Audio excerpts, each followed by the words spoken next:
Hi, it's Gene Perry with Century Farm again.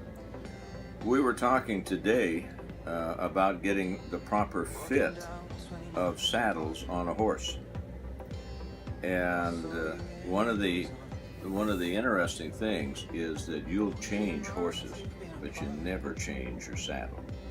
Okay, and not every saddle fits every horse.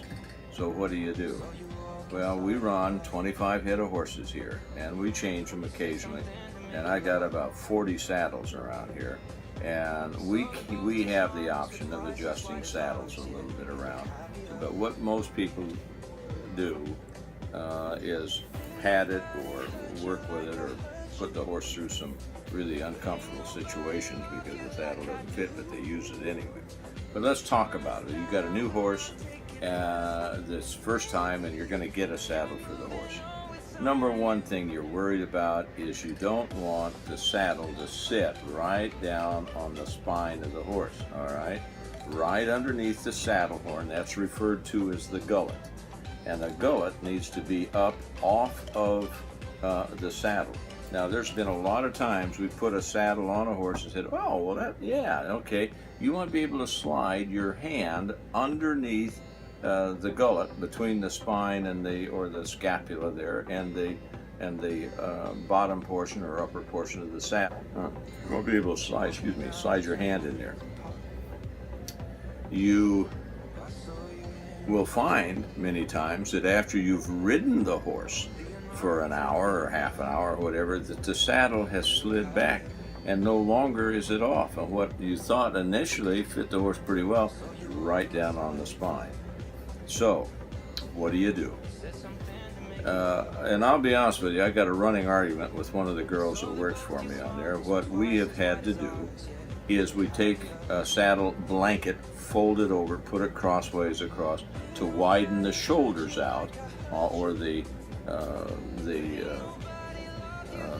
upper portion of the horse there, so that the pad or the saddle rests on the pads. It's widened out enough that it stays up off the shoulders, and that's one of the fixes that we use to make it fit.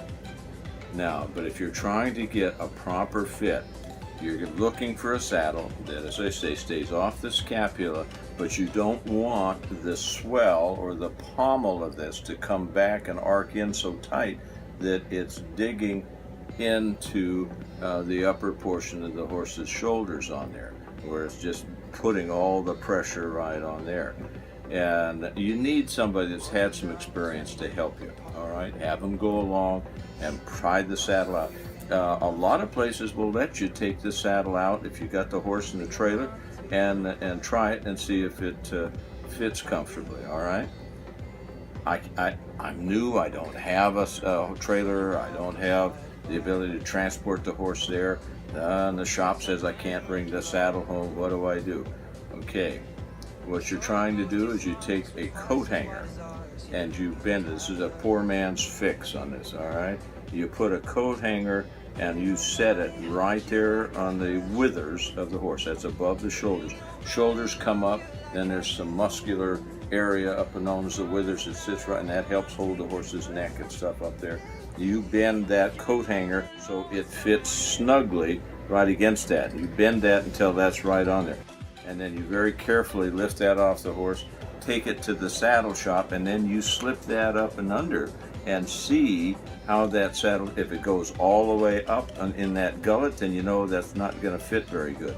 If it comes up, but it obviously is pinching down on that, then that's not very good. You want it to rest gently up in there and still leave you a gap that you can put your hand on, okay? And that's one way of finding out that the saddle may fit your horse comfortably and be safe. If you have been riding your horse and when you first get your horse, you look that area over. Make sure there's no white spots. That is the indication that the saddle had a poor fit. It's been resting and pushing on certain areas of the withers, or maybe even the shoulders down there, or on the scapula up in that spinal area, and tells you that what you've got is a saddle that is pressing on that and is rubbing the hair follicles so bad that they've died and they turn white. And you don't want that, very obviously. So you want to make sure that that fits comfortably on the horse, and it also has to fit comfortably for you. I just had a lady riding today, and we had to change saddles around for a whole another reason, really. And the lady said after she was done, "Oh, I like this new saddle way better. It doesn't pinch me. It doesn't hit my the small of my back like the other saddle did. It's much more comfortable." So you got to take the time. It's not a snap decision, and for gosh sakes, I don't want to hear anybody come in and say, "Well, I bought a saddle because it was pretty. It had all the doodads and danglies and the colors on it." You know, come on. You get that saddle so it can be comfortable for the horse, it's comfortable for you, and it does a good job of transporting you here to there. Okay, we'll talk some more about saddles and the types and what you want and what you're looking for on another day. Bless your heart. Have happy trails, and we'll see you next time. Gene Peary, Century Farm, where horsing around is okay. Bye-bye. Walking down 29th and Park, I saw you in another's arms. Only a month we've been apart, you look happier.